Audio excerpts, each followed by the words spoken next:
More data centers will actually mean lower energy costs for most Americans under one of the Trump administration's initiatives. That's according to President Donald Trump. Welcome back to the States. I'm Greg Bishop. Now, the administration announced back in March a policy called the Ratepayer Protection Pledge. And on Thursday, it picked up some traction. Here's President Donald Trump yesterday. We are here today to continue the incredible progress we're making in communities nationwide to ensure that as new data centers go up, and they're going up all over, electricity bills for American families will actually come down.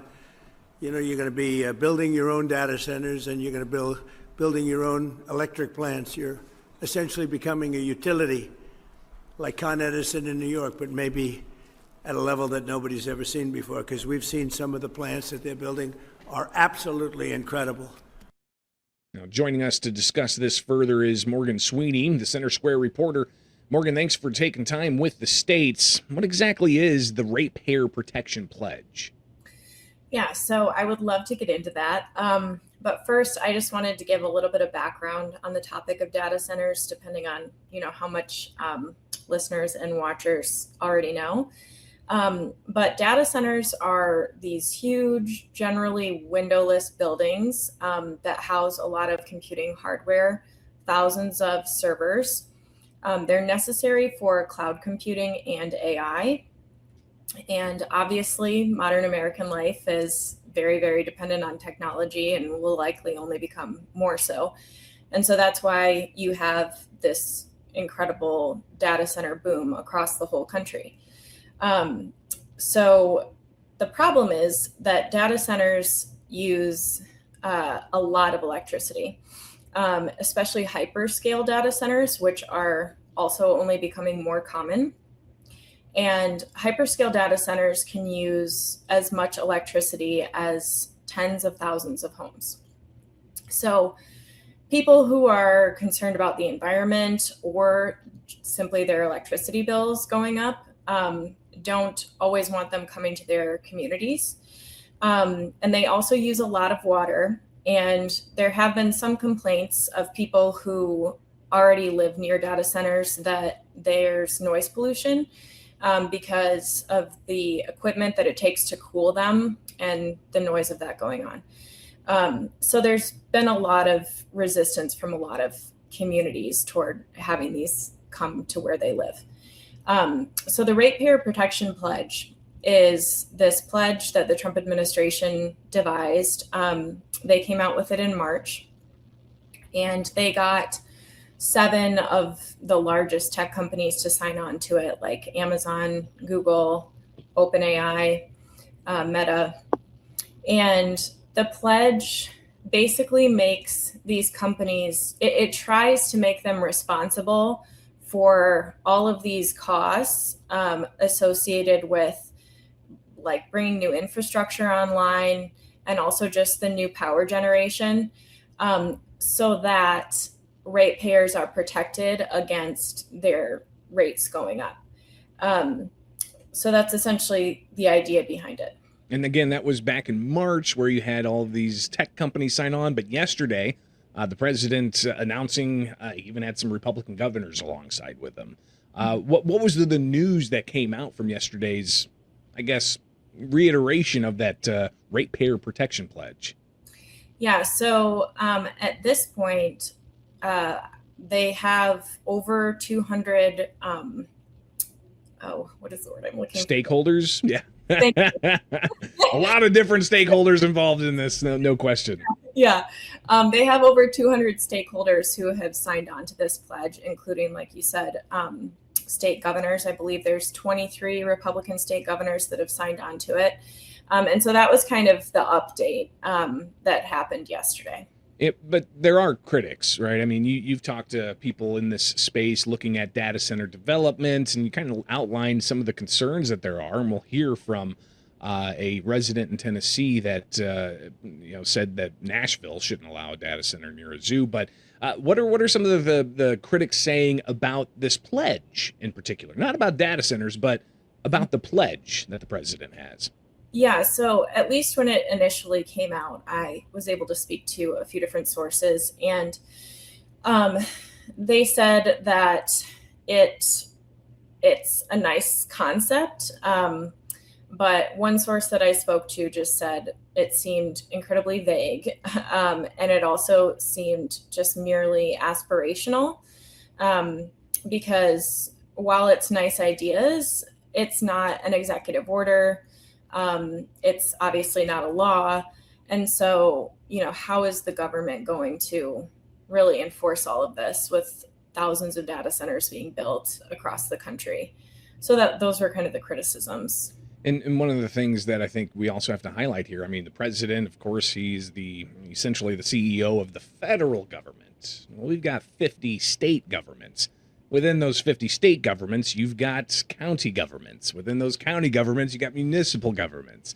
And a lot of the regulations seem to be coming from there. And a lot of the opposition as well to these data centers, especially the past, 6 months, if not more, has been pretty loud. Here's something from Tennessee earlier this week, where Nashville was looking to provide more regulations and delay data center development in that city. Let's hear what this resident had to say. Communities were given little to no notice whatsoever before executives announced that this was already a done deal.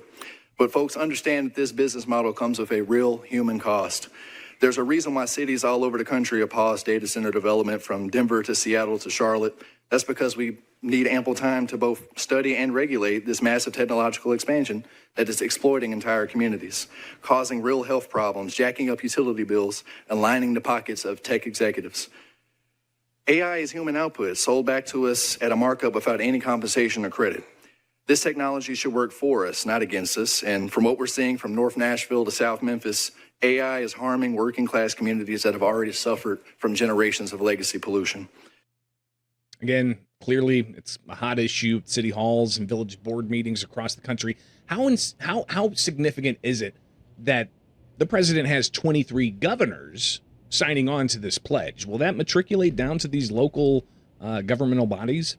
I mean, I would have to think that it certainly matters. But I just think, again, the language of the pledge, I mean, it's only probably a page or like maybe a page and a half long. The language of it is pretty vague. And just, again, I don't see how enforcement is really going to take place. But since it was introduced in March, there are a couple of lawmakers who have come forward and introduced legislation, kind of echoing some of the things going on in the pledge. There's one piece of legislation that advanced out of committee unanimously. That one, I don't know how much it would really accomplish overall, but there's another one that was just introduced that seems more comprehensive than that, and it would codify the pledge as well as add some other conditions on there. So we'll see where that goes. Yeah, definitely be watching this closer again as local state houses debating the issue. You've got like the state of Illinois provided tax credits years ago, but now are looking to freeze those tax credits now that the uproar is hitting local communities more and more. But here's something that President Trump also said yesterday, kind of in response to some of the local uproar he's hearing. Let's listen in. There are some who would like to lead us down the opposite path. And I call them the radical left communists. They call them socialists, but these people are communists, actually more. I think it's a much more accurate term. Want to shut down all new development, kill our most successful industries, destroy hundreds of thousands of jobs, and surrender the AI race to China. And China, look, I'm not blaming them. I have a lot of respect for them. I have a lot of respect for President Xi, but they represent China. We represent the United States of America.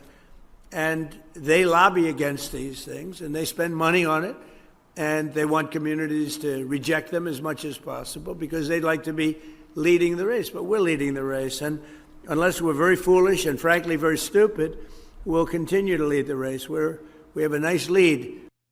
Now, I don't think you can characterize all of the opposition as what the president said are communists, because there's property rights individuals as well who are part of those local opposition groups. But not that issue. I'm more curious about this issue of AI. How much was that an emphasis yesterday? And using this data center push to build the country's AI on the international competition. Mm-hmm. Well, it's a big emphasis for the president. I feel like that's kind of his at least public reason for pushing this as much as he has is, national and economic security, which he talks about a lot, not just with AI. But yeah, we're always talking about how the U.S. compares to China in the AI race and that it's critical that we win. But like he said, we do have a lead. My understanding is that we have far more data centers than they do at this point. But I talked to another source a while ago who said that kind of the big difference is we have all of this technology going on, but China has far less regulations. And obviously their government is interested in using AI for a variety of reasons. And so I think that almost might be where, I don't know, where some of these differences hinge is more so the regulation than the amount of technology, if that makes sense. Yeah, and I think you got to consider the difference in governing structures, as you highlighted. China seems to be very top down. United States, while we've got a federal government, states and even local governments, very impactful. Morgan Sweeney with the Center Square. Greatly appreciate your reporting. We'll definitely connect with you on this and other issues in the near future.